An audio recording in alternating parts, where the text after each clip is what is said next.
They called him the peaceful king, a ruler who brought prosperity, order, and stability to a kingdom torn by war. He rebuilt cities. He signed treaties. He bathed the land in calm after generations of chaos. But in the dark forests of the northern frontier, a secret festered, one that would end in fire, betrayal, and the sacrifice of his own flesh and blood. This is not the story you think you know, because peace is often built on bones. And when the wolves came for his crown, he didn't fight them, he fed them. This is the forgotten tale of King Eirik the Tranquil, and how history erased the night he offered up his only son to protect his throne, to silence a prophecy, to satisfy the wolves. They called him the peaceful king until he fed his son to the wolves. Before he was known for betrayal, King Eirik was called something else entirely, peaceful. Born into a fractured realm during the age of fireblades, Eirik ascended not by conquest, but by restraint. He was crowned in the city of Haldheim at the age of 24, young, cautious, and widely underestimated. But in just 5 years, he did what 3 kings before him failed to do. He ended the blood feud of the Torsk clans. He disbanded the mercenary courts. He signed the Ashen Treaty, uniting the northern reach and the riverlands.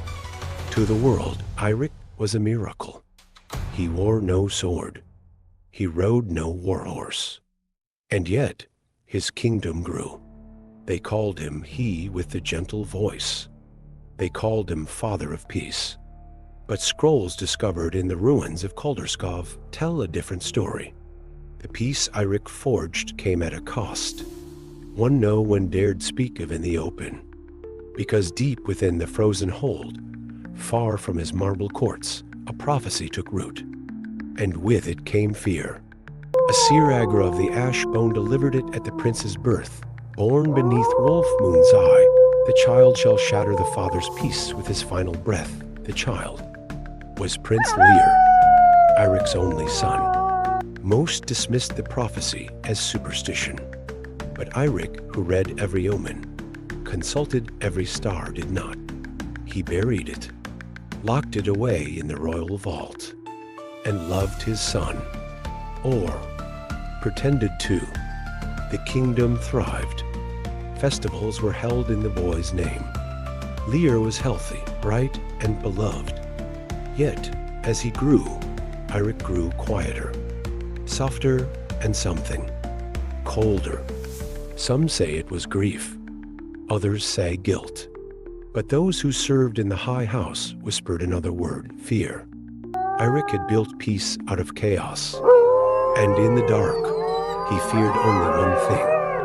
What if the prophecy was true? 15 years had passed since the prophecy. Prince Lear was now a young man, brilliant, bold, and deeply loved by the people. His presence at festivals drew greater crowds than his father's. Minstrels sang not of Eirik's peace, but of Lear's fire. But peace, like glass, shatters quietly before it falls. Whispers had returned to the north. Border villages burned without explanation. Wolves once thought nearly extinct appeared again in packs. And a name began echoing from the icy woods, Ulfric. Ulfric of the Wormclaw clan, once thought dead, had returned. A warrior king turned exile, Ulfric had led a failed rebellion against Eirik 2 decades before. He was banished beyond the Wolf's Spine Mountains, where none had survived, or so they believed. Now Ulfric had returned with something more dangerous than vengeance belief. Quote from a captured scout. He claims the Wolf Moon prophecy was not a curse, but a path that Lear must die for the North to rise. In secret, Ulfric's message spread like wildfire. Villages vanished. Forts fell. Loyalists turned. And in the royal court, something worse happened. Silence. Eirik refused to act. He refused to mobilize the army. He even forbade his council from speaking the name Ulfric. Lear, now 17, was furious. He begged his father to let him ride north to rally the guard, to show strength. But Eirik said only this: the prophecy cannot be provoked. Let peace stand. Lear saw it as weakness. The kingdom saw it as fear. And Ulfric saw it as invitation. So the peaceful king stayed silent, while the kingdom began to crumble. Prince Lear could no longer obey his father. The peaceful king had chosen stillness in the face of war. But Lear, he was not born for stillness. He was born beneath the wolf moon, and he had made a promise. He would ride north, not with the king's army, but with 12 loyal warriors. Their mission wasn't to fight, yet it was to find Ulfric, to understand his numbers, his alliances, and to bring back proof to force the king's hand. Lear's promise was not just to his people. It was to his father. Let me face the shadow before it reaches your gates. His mother wept, but said nothing. His father watched from the tower window, face like carved stone. He neither blessed the journey nor forbade it. What they found in the north was worse than rumor. Ulfric wasn't building an army he had won. Thousands of northern clans had bent the knee, believing the prophecy was destiny. But it wasn't just Ulfric they followed. It was the wolf. They believed the boy prince would die. They believed his death would awaken the ancient spirit of the north. Some whispered that Lear must offer himself freely. Others believed he must be taken by force. Either way, Ulfric was ready. Lear returned to the capital with fire in his blood and frost in his bones. His message to the king was simple: the wolves have gathered, and they wear men's faces. But the king did not move. Instead, he sent Lear away. To the coast. Learn patience, he said. But those in the court whispered the truth. Eirik was stalling. Stalling for what? No one knew. But the prophecy hung in the air like smoke. Far from the coast, beneath the roots of the Frostwood Mountains, Ulfric's horde prepared not just for battle, but for a reckoning. He had waited 20 years in exile, and now he had what he needed: men, belief, and a boy's destiny. They believed the Wolf Moon prophecy wasn't a warning, but a path to reclaim the old ways, to break the southern silence brought by Eirik's rule. They called Lear the chosen sacrifice, and Ulfric, he called himself the voice of the north. The wolf must eat its own cub before the pack may rise. Ulfric's forces moved swiftly, raiding outposts, converting villages, even turning former royal allies. Meanwhile, the capital sat quiet. No horns of war, no banners raised, only rumors and waiting. But within those stone halls, one voice refused to remain silent: Queen Freyja. She begged the king to act. She accused him of sacrificing their son to fate. But Eirik, always composed, simply whispered, if he returns, the peace is broken. If he dies, the peace holds. It was the first and last time she would be seen in the court. Weeks later, she vanished. Some said she returned to her homeland. Others whispered darker endings. But one scroll, hidden in the court physician's diary, offered a chilling note. The queen's pendant was found beside the wolf stone. Back in the north, Ulfric's scouts reported something unexpected. Lear had vanished. No one knew where the boy prince had gone. Some feared he had been captured. Others feared worse, that he had joined the wolves. The kingdom fractured under the weight of uncertainty, and at last, the peaceful king summoned his generals. But he didn't call for war. He called for a trade. A single rider was sent north, bearing an offer sealed with the king's own signet. No one knows what it said, but Ulfric accepted. And what happened next would stain the snow red for generations. While the northern frontier burned, A different kind of fire spread inside the capital. Fear. Whispers of the prophecy, of Queen Frasia's disappearance, of Lear's fate grew louder by the hour. But one name ignited panic in the shadows: Lord Thane. Thane, the king's longtime advisor, had once helped Eirik unify the realm. But now, it was said Thane served another cause: preservation at all costs. And to preserve the peaceful king's legacy, he would do anything, even if that meant Lear could never return. The boy has grown bold. Should he live, the throne may shatter. The silence must remain. The letter was unsigned. But every eye turned to Thane. Still, Eirik said nothing. And that silence was an answer. Lear's last loyal captain, Sir Mickle, discovered the plan. He raced north with a warning. Assassins were coming.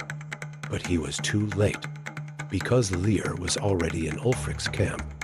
By choice. Captured days earlier in a scouting skirmish. Lear was not bound. He was welcomed. And to the horror of his guard, Lear didn't beg. He listened. He questioned. And then, he made a vow: if my father sees peace in silence, I will give him a voice he cannot ignore. Some say it was a bluff. Others, a trap. But Ulfric believed it. He sent the boy back, alive, but marked. When Eirik saw his son, he did not embrace him. He ordered the court cleared, and for hours they spoke alone. What was said has been lost to time, but a single record written by Thane survived. He who returns marked by wolves must become the offering. Else, all is lost. It was the coldest morning in living memory. Citizens were pulled from their homes by the sound of solemn bells. Soldiers lined the streets, not in defense, but in formation. At the gates of the capital stood a stage of blackened oak, and atop it, Prince Lear. No official decree had been made, no crime announced, no trial held, only silence, and the king's seal at the center of the stage. When King Eirik appeared, a hush swept across the city. He did not look at his son. He turned to the crowd and spoke just one sentence: there can be no peace while prophecy breathes. The meaning was clear. Prince Lear was to be executed, not for treason, not for war, but for a prophecy spoken 18 years earlier. In that moment, many believed the king had gone mad, but others saw something more calculated, something ancient. In the oldest laws of the North, there was a forgotten right, the pact of blood and silence. It stated that should a sovereign offer their own blood to the gods, a curse or prophecy could be undone, not by steel, but by sacrifice. And so, the peaceful king chose blood. What passed between their eyes is unknowable. But Lear did not scream. He did not beg. Instead, he said, "If peace demands a wolf, then let me be the last." And then it stopped.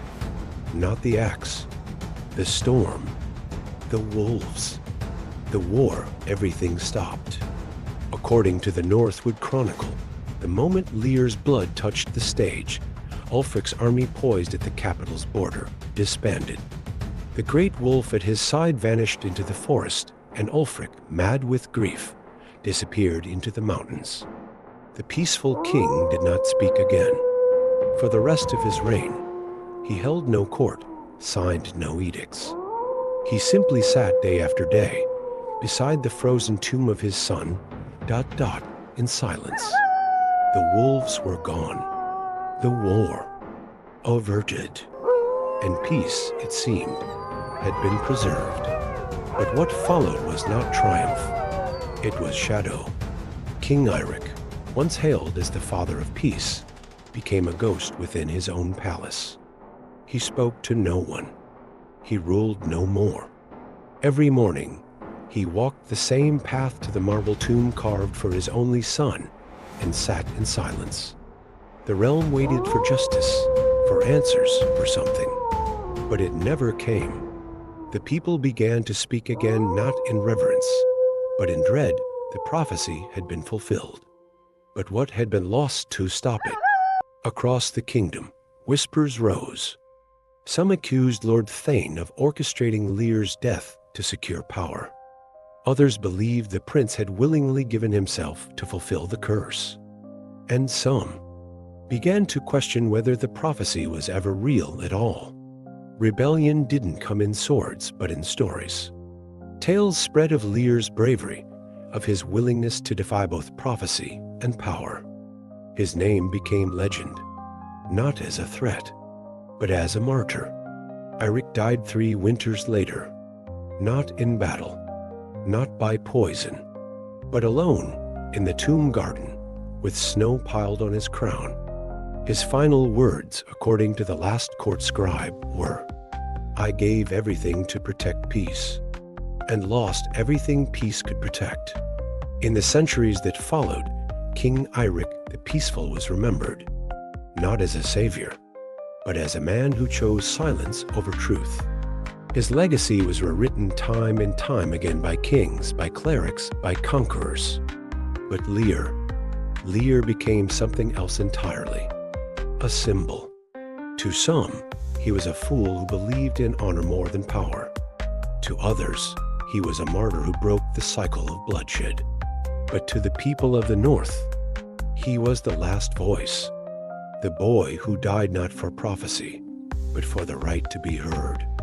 Each year, in the villages once ruled by fear, the people still gather. They do not celebrate Eirik. They do not speak Thane's name. They honor the boy with fire, song, and silence. Because Lear's sacrifice didn't only end a war. It changed the way a kingdom understood peace. The peaceful king did not speak again. For the rest of his reign, he held no court, signed no edicts. He simply sat day after day beside the frozen tomb of his son, in silence.